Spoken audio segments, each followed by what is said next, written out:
22절로 24절까지 말씀 제가 봉독하겠습니다. 사사기 6장 22절로 24절 찾으셨으면 봉독합니다.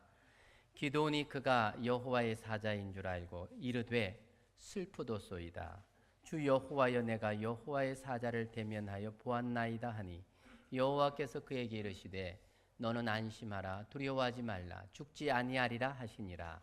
기드온이 여호와를 위하여 거기서 제단을 쌓고 그것을 여호와 샬롬이라 하였더라. 이것이 오늘까지 아비에셀 사람에게 속한 오브라에 있더라. 아멘.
아멘.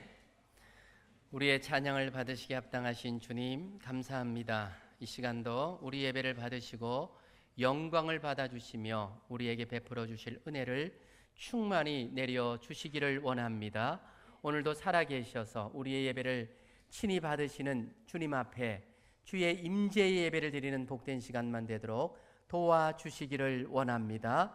전하는 자나 듣는 자 모두가 주의 말씀에 은혜를 받는 귀한 시간 되도록 성령 하나님 주관하여 주옵소서. 감사합니다. 귀하신 예수님의 이름으로 기도합니다.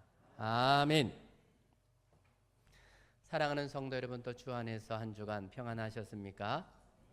하나님께서 베푸시는 은혜와 사랑이 저와 여러분들을 오늘도 이렇게 거룩한 예배자로 인도하신 줄로 믿습니다. 사건과 사고가 많은 이번 한 주간을 보니까 어떤 날은 보니까 9일인가요? 큰 사건이 9개나 벌어졌더라고요. 그런데 그 한 사건 한 사건들이 다 뉴스의 헤드라인을 장식할 만한 그런 사건들로 그렇게 하루에 9가지나 그래 벌어졌던 날도 있었습니다. 그런 많은 사건과 사고가 있는 삶의 현장에서 건강하게 또 이렇게 함께 예배자를 볼 수 있음이 주의 은혜가 아니고 무엇이겠습니까? 귀한 은혜 받은 저와 여러분들 예배를 통해서 하나님 영광 받으시고 또 베풀어 주신 은혜가 충만하기를 주의 이름으로 축원합니다. 하나님이 세상에서 가장 사랑하는 우리 남산은혜 성도 여러분, 하나님의 사랑을 받고 사는 저와 여러분들은 이미 기적의 주인공들인 줄로 믿습니다. 믿음과 기도로 넘지 못할 산은 없습니다. 오늘도 믿음으로 드리는 예배 가운데 임하시는 하나님, 우리의 기도를 신실하게 들으시는 좋으신 하나님, 그 하나님이 함께함으로 우리의 삶 가운데 늘 풍성함으로 채워주시는, 그래서 하늘의 신령한 복과 땅의 기름진 복으로 넘치는 저와 여러분의 삶이기를 주의 이름으로 축원하며 축복합니다. 저와 여러분 오늘 지금 하나님께 예배하는 예배 자리에 나왔습니다. 예배는 하나님의 임재 앞에서 하나님을 만나는 공적인 시간이라 그렇게 말할 수가 있습니다. 기독교 신앙의 처음과 마지막 예배라고 말해도 과언은 아닙니다. 이 땅에서 하는 모든 일들은 다 한시적입니다. 우리가 아무리 중요하게 여기는 만남이나 또 일이나 행함이나 모든 것들 이 땅을 떠나는 순간에 다 놓고 가야 됩니다. 하지만 예배만큼은 이 땅에서뿐 아니라 저 하나님께서 우리를 예비하여 준비한 하늘나라에서도 계속 되어진다는 것입니다. 계시록에 보면 천상 예배가 우리에게 소개가 됩니다.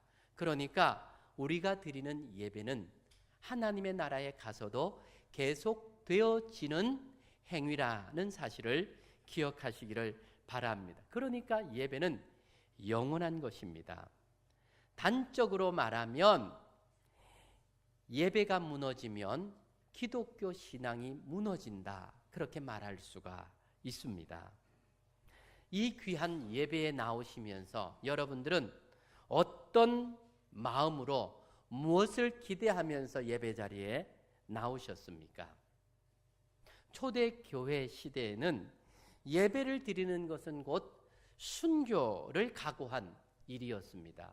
우리나라 한국 교회사를 보아도요, 예배를 지키기 위해서 수고와 희생하는 그 모든 것은 순교와 직결되는 그런 일들이었습니다.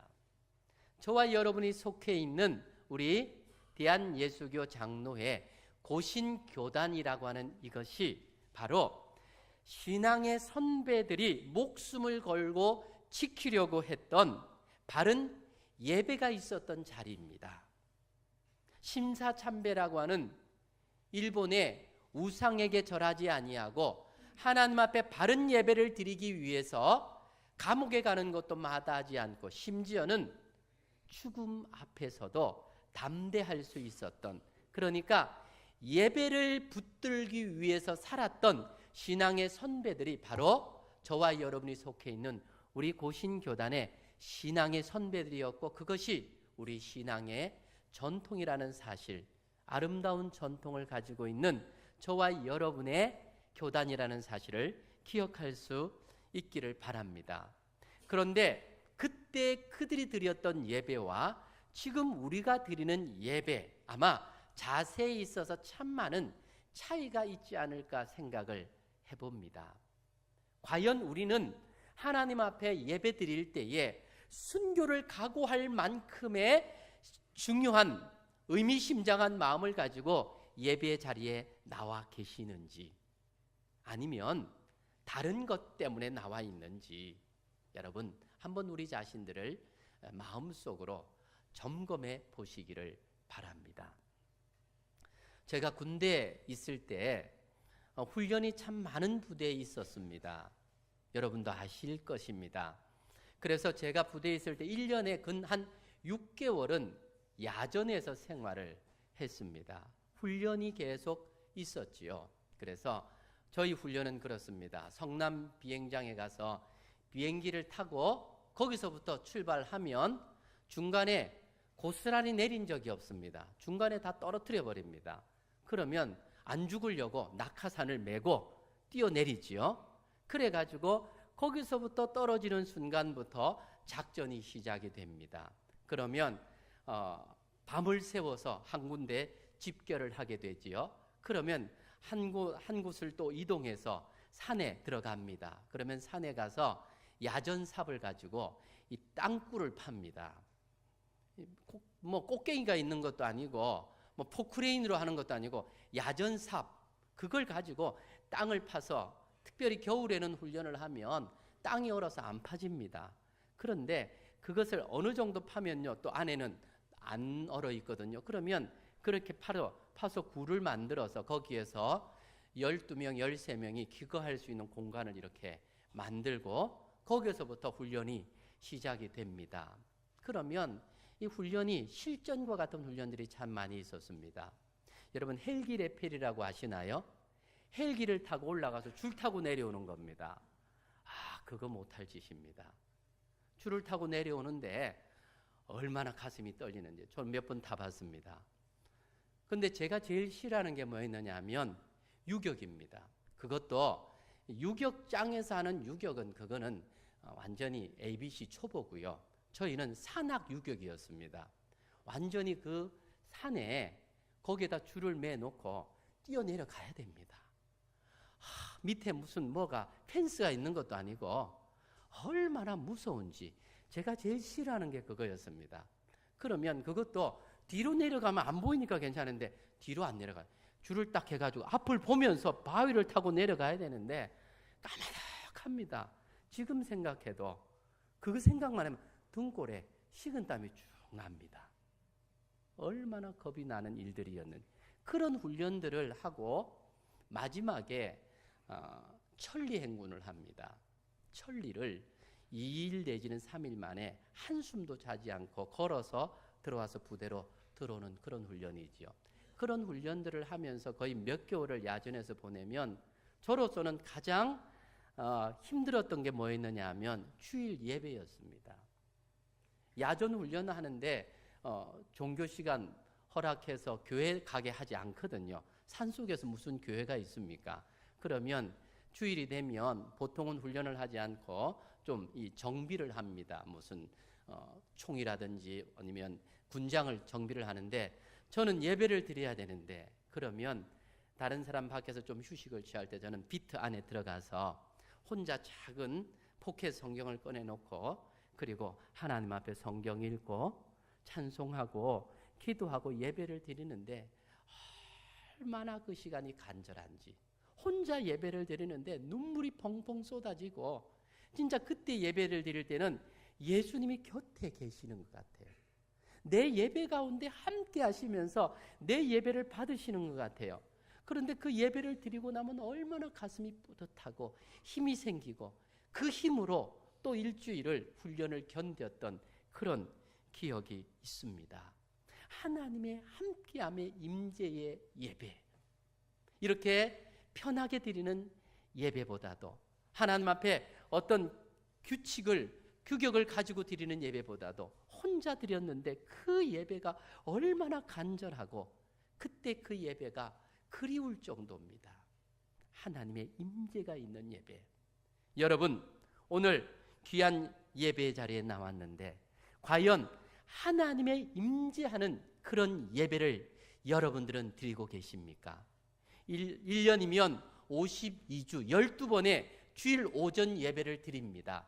52번의 예배를 드리면서 과연 여러분들은 얼마나 하나님의 임재를 느끼면서 체험하면서 예배를 드리십니까?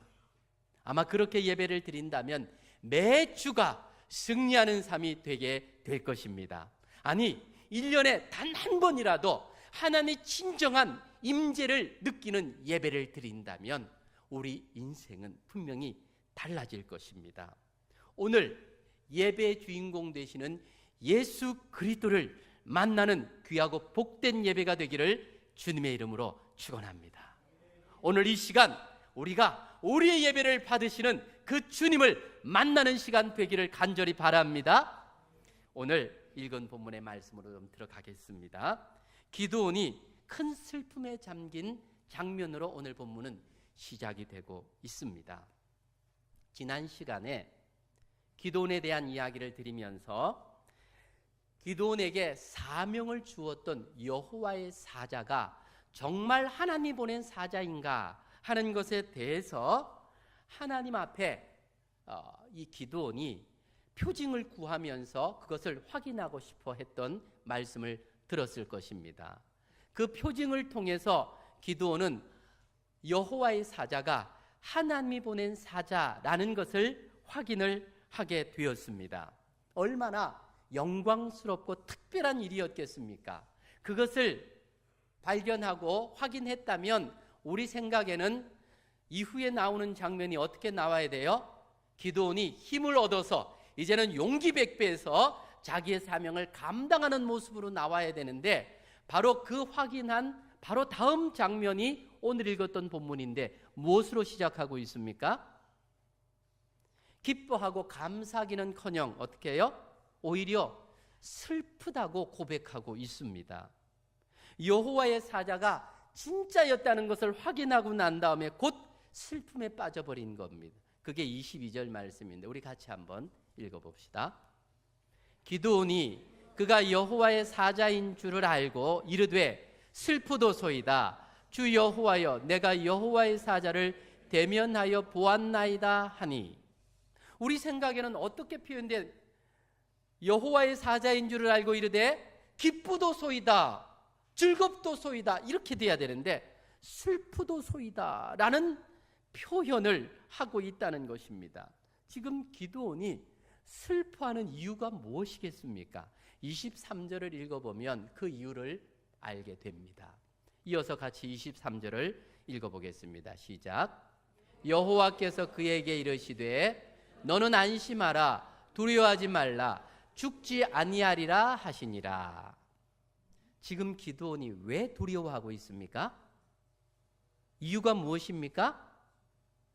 하나님께서 그에게 하는 말을 들어보면 기드온이 무엇 때문에 두려워하고 있는지를 알 수가 있습니다.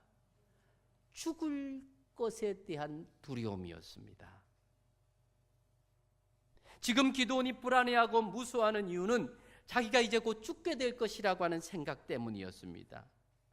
아마 여러분들이 피조물인 인간이 창조주 하나님을 직접 대면해서 보면 죽는다는 이야기를 들어본 적이 있을 겁니다. 그렇죠?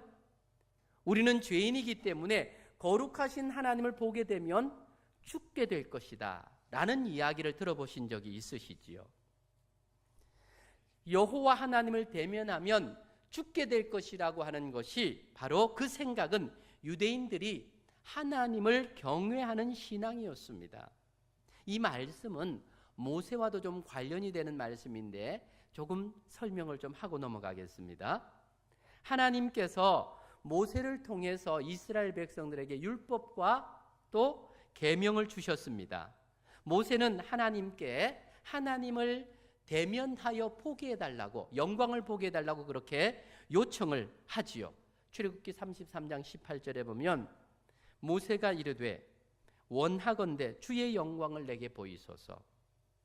그때 하나님께서 그를 대면하여 보기를 원하는 모세에게 이렇게 답을 해줍니다. 출애굽기 33장 20절로 23절의 말씀입니다. 또 이르시되 네가 내 얼굴을 보지 못하리니 나를 보고 살 자가 없음이니라. 여호와께서 또 이르시기를 보라, 내 곁에 한 장소가 있으니 너는 그 반석 위에 서라. 내 영광이 지나갈 때 내가 너를 반석 틈에 두고 내가 지나가도록 내 손으로 너를 덮었다가 손을 거두리니 네가 내 등을 볼 것이요 얼굴은 보지 못하리라. 왜 얼굴을 보지 못하게 한 겁니까? 여호와 하나님의 얼굴을 보면 죽게 되기 때문에 가리우고 등만 살짝 보여주겠다, 그 말씀을 하신 것입니다. 그러니까 하나님께서는 그 영광스러운 모세에게조차도 그 얼굴을 보이지 않으셨습니다. 창조주 하나님이 하나님을 피조물이 보게 되면 죽을 것이다 라고 하는 하나님의 말씀을 이스라엘 백성들이 믿었는데, 바로 오늘 이 본문의 말씀이 그 근거가 되고 있습니다. 기드온도 이제 여호와의 사자를 보았으니까 여호와 하나님을 본 것과 같이 느꼈기에 그는 이제 자기는 죽게 되었다, 이런 생각을 갖게 되었고, 그것 때문에 지금 두려워했던 것입니다. 기드온은 자기를 찾아와서 큰 용사라고 격려하면서 네가 이스라엘 백성들을 구원할 것이다 라는 말을 했을 때까지도 여호와의 사자가 진짜라는 사실을 믿지 않았습니다. 그랬기 때문에 당돌하게 표징을 구하였지요. 당신이 정말 여호와의 사자인 것을 내게 확인시켜 달라. 그런데 그 표징을 여호와의 사자를 통해서 보여주었습니다. 확인이 되고 나니까 이제는 두려움이 앞섰던 겁니다. 이제는 내가 하나님을 대면했으니 죽게 되었구나. 그것이 오늘 22절의 내용이지요. 보세요. 기드온이 하나님에 대해서 그는 잘 안다고 생각했을 겁니다. 뿐만 아니라 그는 하나님을 진정으로 경외하는 백성이라고 생각했던 것 같습니다. 그러니까 하나님을 본 자는 죽을 것이다 라는 하나님 말씀을 믿었고 그대로 될 것에 대한 두려움에 떨었던 것입니다. 하지만 지금 기드온이 하나 놓치는 게 있습니다. 뭐냐면 하나님이 얼마나 인생을 사랑하시는가 하는 것에 대해서 놓치고 있었다는 것입니다. 하나님께서는 지금 기드온을 죽이기 위해서 온 것이 아니라 뭐예요? 살리기 위해서 오신 분이십니다. 소망 없이 살아도 산 것이 아닌 인생이 아니라 강력한 미디안 군대를 물리치고 이스라엘을 친정으로 화평을 주기 위한 승리자로 세우기 위해서 그에게 찾아오신 것입니다. 하나님은 멀리 계신 분이 아니라 항상 피조물 가까이에 있기를 원하시는 분이십니다. 지금까지 인간의 역사를 보면 하나님을 떠나 도망하는 인생을 찾아가시는 하나님의 역사가 우리 인간의 역사입니다. 역사는 하나님이 인간을 찾아가서 인간의 문제를 해결하고 구원을 이루시는 구원의 역사가 지금 우리 인간의 역사입니다.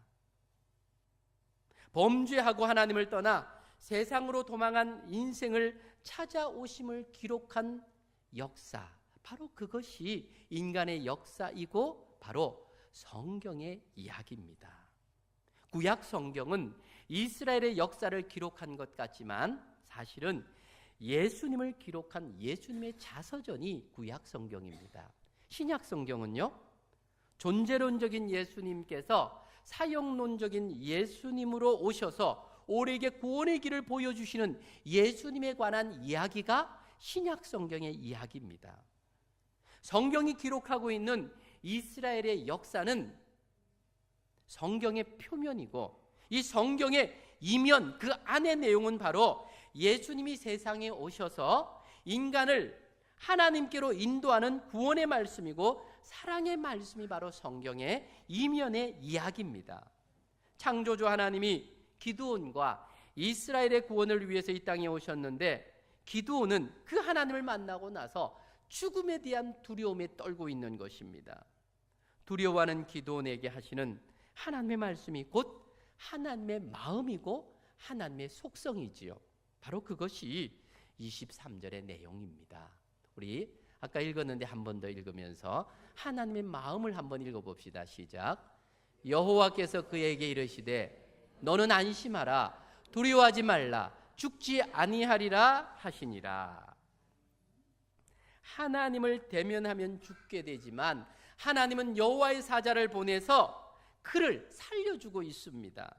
하나님의 사자는 죽음에 대한 두려움에 떨고 있는 인생을 찾아오셔서 참된 샬롬을 선포해주고 계시는 것입니다. 지금 이 기드온을 찾아온 여호와의 사자의 사역은 곧 이 땅에 오셔서 우리를 위하여 행하시는 예수님의 사역을 보여주는 예표인 것입니다. 모형인 것입니다. 인간은 스스로 죄로 말미암아 마땅히 저주받아 죽어야 하는데, 그런 인생을 살리기 위해서 이 땅에 오신 분이 바로 하나님의 아들이신 예수 그리스도입니다. 성육신하신 예수님은 하나님이십니다. 하지만 그 하나님을 대면해도 죽지 않습니다. 예수님은 그 하나님의 어린 양으로 오셔서 하나님과 인간 사이에 화평을 이루어 주신 것입니다.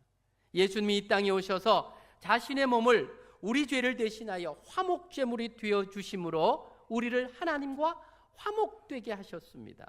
이제는 우리가 예수님 때문에 더 이상 하나님과 원수 관계가 아니라 하나님의 자녀 관계로 회복시켜 주신 것입니다. 그런 이후에 예수님의 이름으로 무엇이든지 하나님께 구하면 응답받을 수 있는 신분으로 우리를 바꾸어 주신 것입니다. 요한복음 14장 12절로 14절, 내가 진실로 진실로 너희에게 이르노니 나를 믿는 자는 내가 하는 일도 그도 할 것이요 또한 그보다 큰 일도 하리니 이는 내가 아버지께로 감이라. 너희가 내 이름으로 무엇을 구하든지 내가 행하리니 이는 아버지로 하여금 아들로 말미암아 영광을 받으시게 하려 함이라.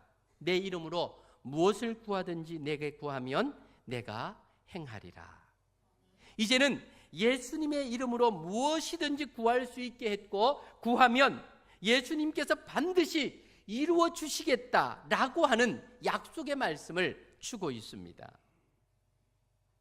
예수님은 우리가 하나님을 대면할 수 있도록 우리의 죄를 대속해서 세상 죄를 지고 하나님의 어린 양으로 대속의 죽음을 주고 주셨기 때문입니다. 그랬기에 우리는 이제 예수님의 이름으로 하나님을 대면하게 되었고, 예수님의 이름으로 모든 문제의 답을 얻을 수 있는, 기도할 수 있는 자가 된 것입니다. 이것이 얼마나 놀라운 특권인지 모릅니다. 여러분 기억하셔야 됩니다. 우리 인간은요, 범죄한 이후로 하나님을 대면할 수 없었습니다. 대면하면 죽음입니다. 거룩하신 하나님을 대면하고도 살아남을 수 있는 의로운 인간은 세상에 존재하지 않습니다.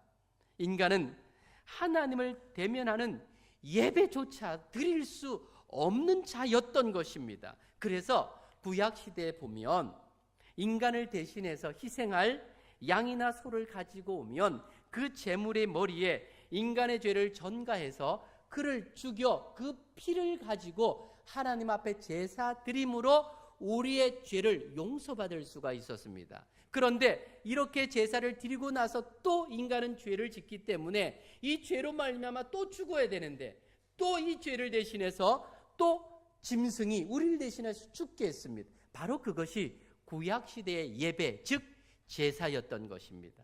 그런데 지금 우리는 더 이상 그런 제사를 드리지 않습니다. 드릴 필요가 없게 되었습니다. 왜요? 예수님께서 우리 죄를 위하여 단번에 당신께서, 우리 죄 없으신 당신께서 우리 죄를 대신하여 죽으심으로 더 이상의 제물이 필요 없게 되어졌다는 것입니다. 그러니까 죄의 문제가 해결되지 않으면 인간은 절대로 하나님 앞에 나아갈 수가 없는 거예요. 그런데 그 죄의 문제를 예수님께서 단번에 당신이 희생되어 주심으로, 당신이 희생제물이 되어 주심으로 이제는 더 이상의 희생제물이 필요 없게 만드셨던 겁니다.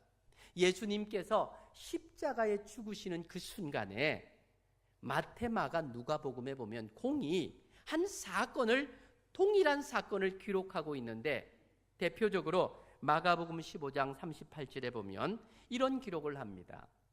이에 성소 휘장이 위로부터 아래까지 찢기어 둘이 되니라.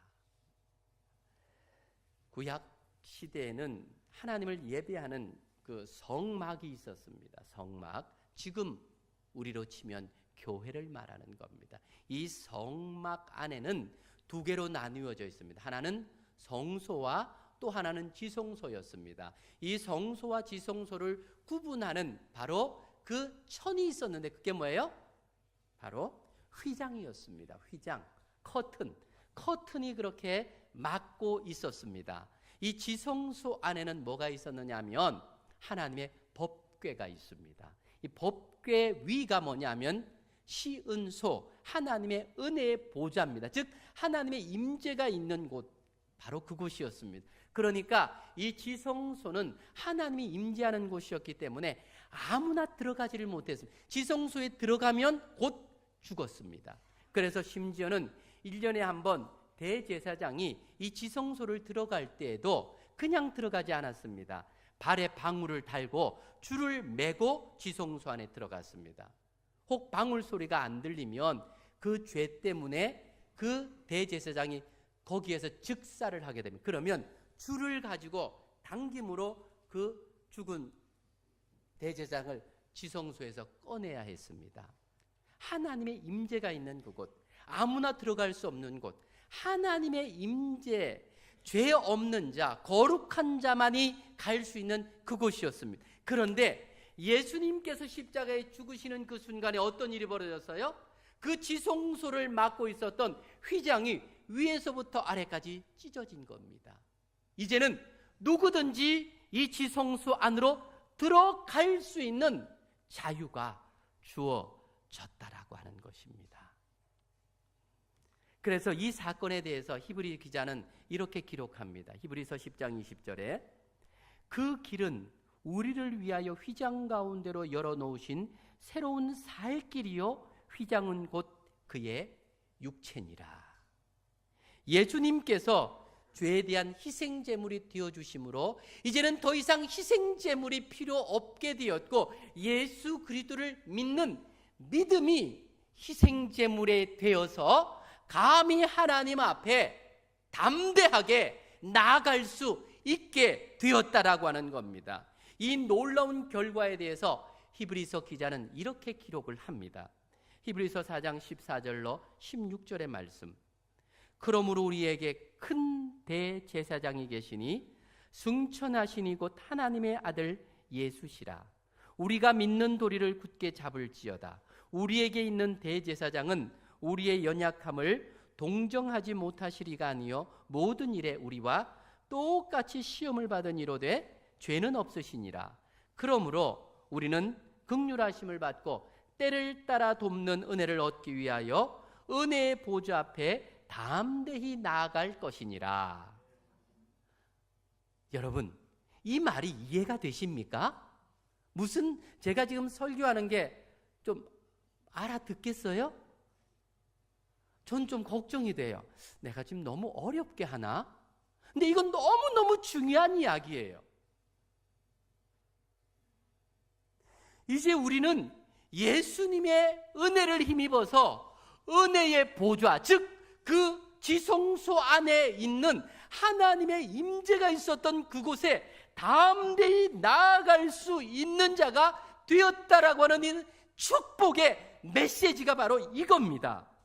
지금 우리가 하나님 앞에 예배를 드린다라고 하는 것, 과거에는 상상할 수도 없는 일이었는데 예수님께서 우리를 위하여 행하신 그 놀라운 십자가 죽음의 사건으로 말미암아 우리가 이렇게 담대하게 예배자로 설 수 있게 되었다라는 것입니다. 그러니까 지금 우리가 드리는 이 예배는요, 하나님을 대면하는 시간입니다. 예배는 하나님을 아는 자가 드리는 가장 거룩한 행위입니다. 하나님을 모르는 자의 예배는 진정한 예배라고 말할 수가 없는 거지요. 예배는 죄인된 인간이 예수님의 이름을 의지해서 드릴 수 있는 예식입니다. 예수님이 우리의 죄를 용서하시는 희생제물이 되셨기 때문에 더 이상의 예물이 없이 하나님을 만날 수 있는 자로 우리를 축복 가운데 인도해 주신 것입니다. 그러니까 예수님의 이름이 빠진 예배는 예배가 아닌 거예요. 모든 종교에는 보면 독특한 자기들만의 예배가 있습니다. 하지만 예수님이 없는 예배는 하나님께서 임재하는 예배, 받으시는 예배가 아닙니다. 우리가 지금 예배 자리에 나올 때에 우리의 마음 가운데 예수 그리스도 보혈의 능력이 나를 사로잡고 내 영혼을 붙들지 아니하면 우리가 하나님 앞에 나온다 그렇게 말할지라도 이 예배는 하나님께서 받으시지 않는다는 거예요.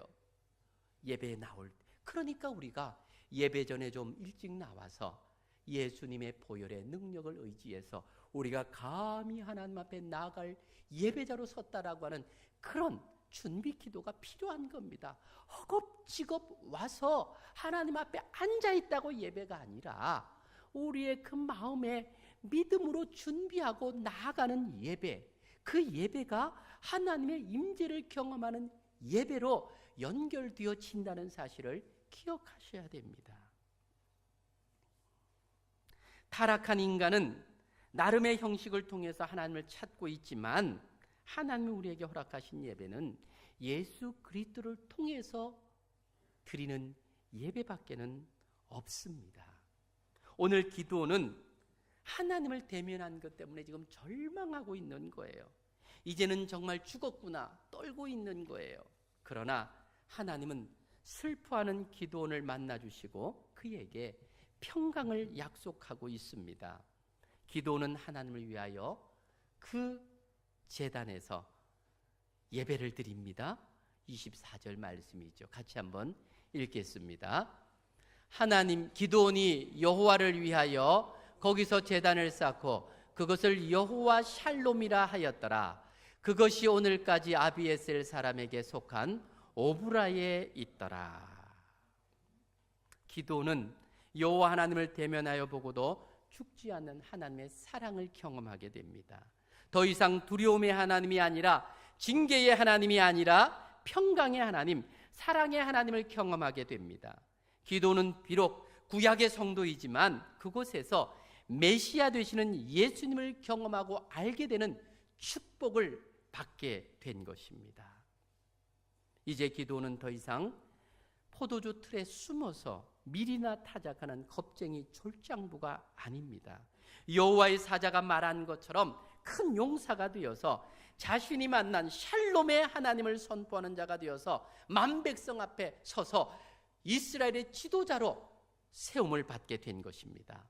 사람들은 경험한 만큼 확신합니다. 믿는 만큼 믿음의 역사를 이루어 갑니다. 예배를 통해서 예수 그리스도를 만나고 체험하게 되면 우리의 인생의 문제가 풀려진다는 사실을 믿으시기를 바랍니다. 예배 자리에서도, 하나님을 만나는 이 자리에서도 예수님을 만나지 못하니까 답답한 우리의 문제를 풀지 못하고 그렇게 답답한 인생을 또 살아가고 있는 것입니다. 예배에서 예수 그리스도를 대면하게 되면 우리 인생의 수수께끼가 다 풀려질 줄로 믿으시기를 바랍니다. 우리가 만나는 문제들은 세상과 우리 자신에게서 답이 나올 수 있는 것이 아닙니다. 예수님은 우리의 모든 문제의 답을 풀어주실 수 있는 능력이 많으신 전능하신 하나님이심을 믿으시기를 바랍니다. 오늘도 우리에게 그 답을 주기 위해서 예수님이 저와 여러분을 이 아름다운 예배의 자리로 인도하신 줄로 믿으시기를 바랍니다. 사랑하는 여러분, 예배를 통해서 예수 그리스도를 만나시기 바랍니다. 성도는 예배를 통해서 예수님을 대면하는 사람입니다. 성도는 예배를 통해서 그리스도의 십자가, 그 사랑의 보혈로 영과 육이 정결하게 깨끗함을 씻음받는 사람입니다. 성도는 예배 시간에 기도원처럼 죽음에 대한 두려움으로 근심하고 있을 때 다가오셔서 두려워하지 말아라, 네가 죽지 아니하리라 말씀하시는 주님의 음성을 듣는 사람이 성도입니다.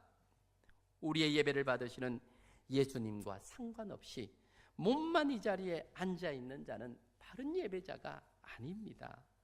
성도는 예수님을 아는, 잘 아는, 예배 시간에 그 음성을 듣는, 그래서 예수님을 만나는 사람입니다.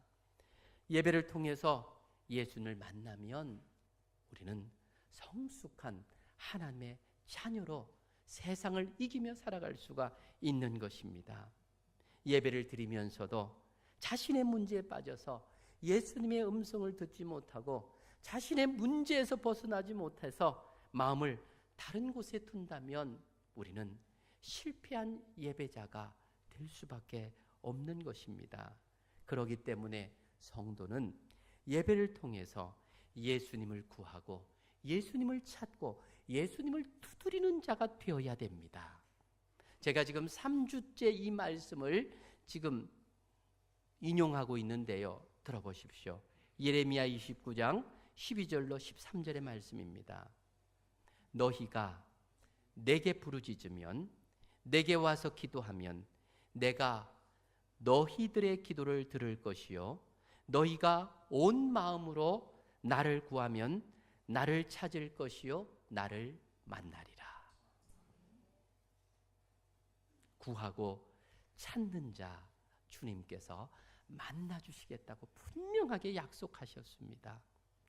간절함으로 예배를 드리고 찾는 자를 만나주시는 예수님을 경험하는 성도들이 되시기를 주님의 이름으로 축원합니다.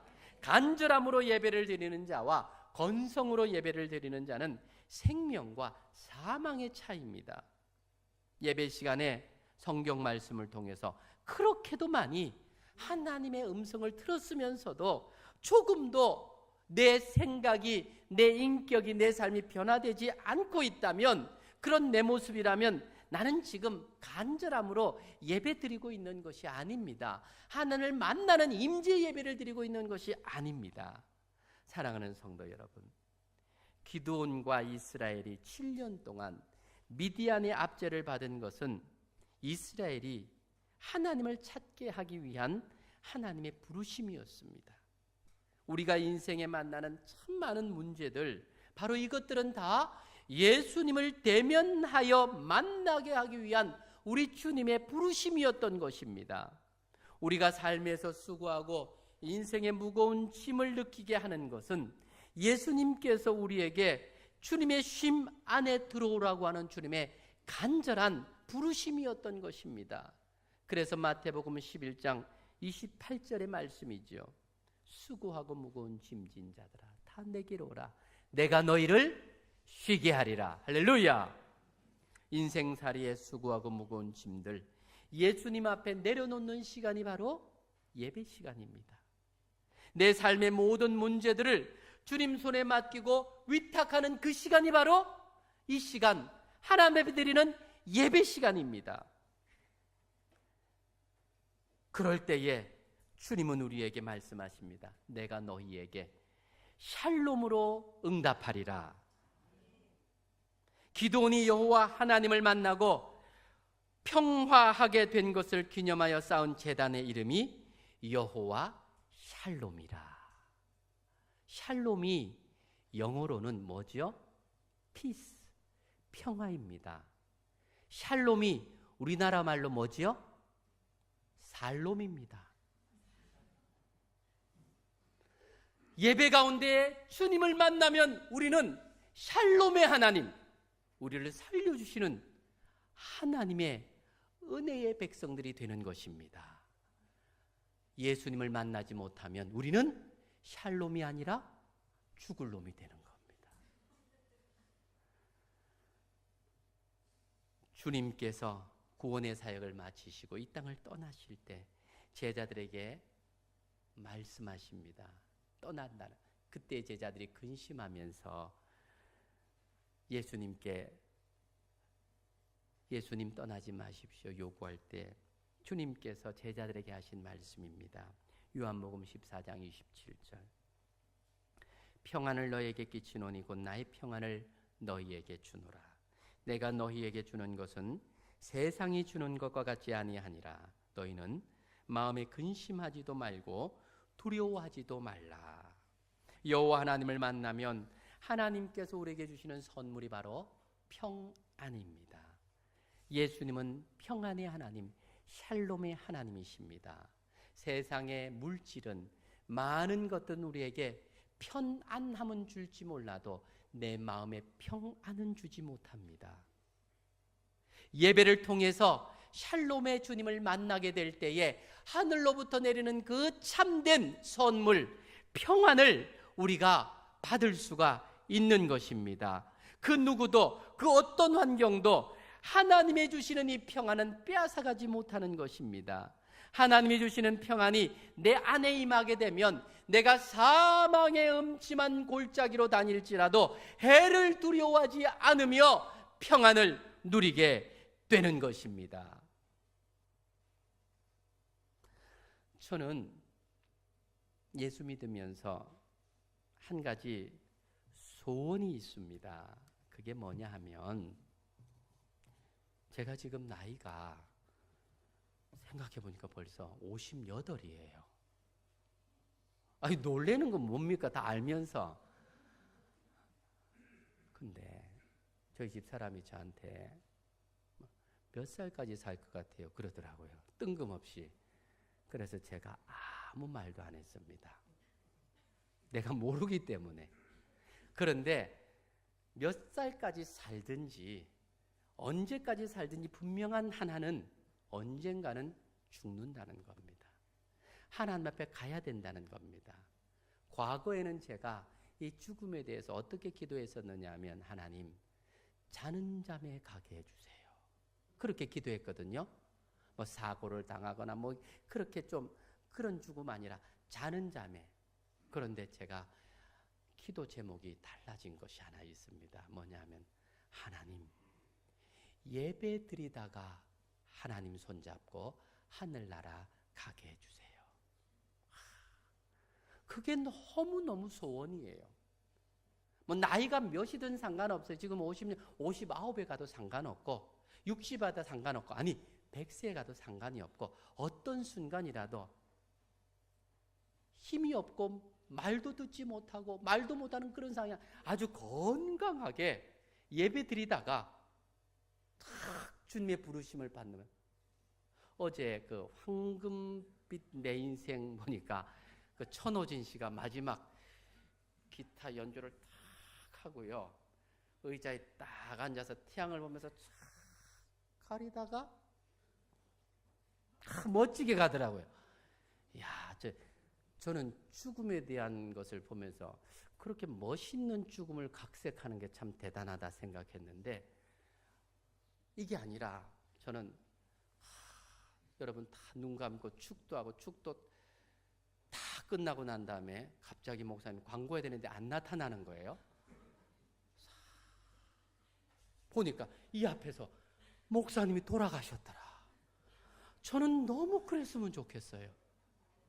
진짜 축도할 정도로 건강하게 있다가 정말 그 순간에 하나님 앞에 갈 수 있다면 얼마나 영광스러울까.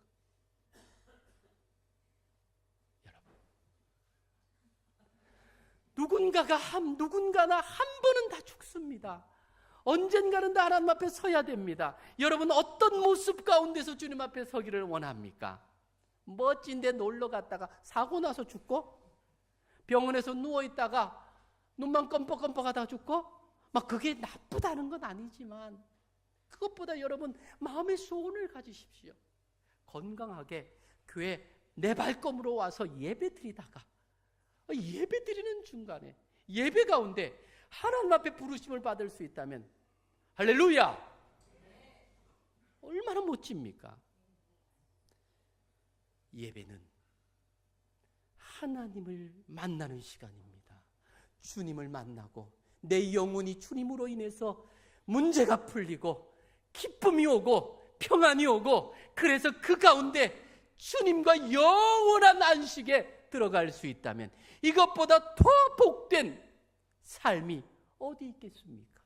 사랑하는 여러분, 예배가 회복되기를 주의 이름으로 축원합니다. 예배 가운데 주님을 만나기를 주의 이름으로 축원합니다. 주님을 만나면 우리 인생의 문제가 그 안에서 풀려질 줄로 믿습니다. 예배가 회복돼야 됩니다. 예배보다 더 소중한 게 어디 있어요? 이 땅에 있는 동안 아름다운 노새감들, 그게 영원합니까? 맛있는 거 먹어본들, 그게 영원합니까? 잠시 먹는 순간에, 보는 순간에, 가는 순간에 잠시 좋지요. 영원한 기쁨은 주님을 만나는 예배 가운데 임재하는 하나님의 축복인 줄로 믿습니다. 이 평화가, 이 평안이 우리 안에 날마다 우리에게 주님 앞에 드려지는 예배 가운데 그 답이 있는데 우리가 어디서 답을 찾으려고 합니까? 예배가 회복되기를 주의 이름으로 축원합니다. 예배는 성도의 의무이기 전에 성도만이 누리는 축복의 시간입니다. 이 축복을 놓치지 마시고 붙드시고 예배 가운데 승리하는 우리 남산은의 성도들 되시기를 주의 이름으로 축복합니다. 같이 한번 기도하기를 원합니다. 사랑하는 여러분,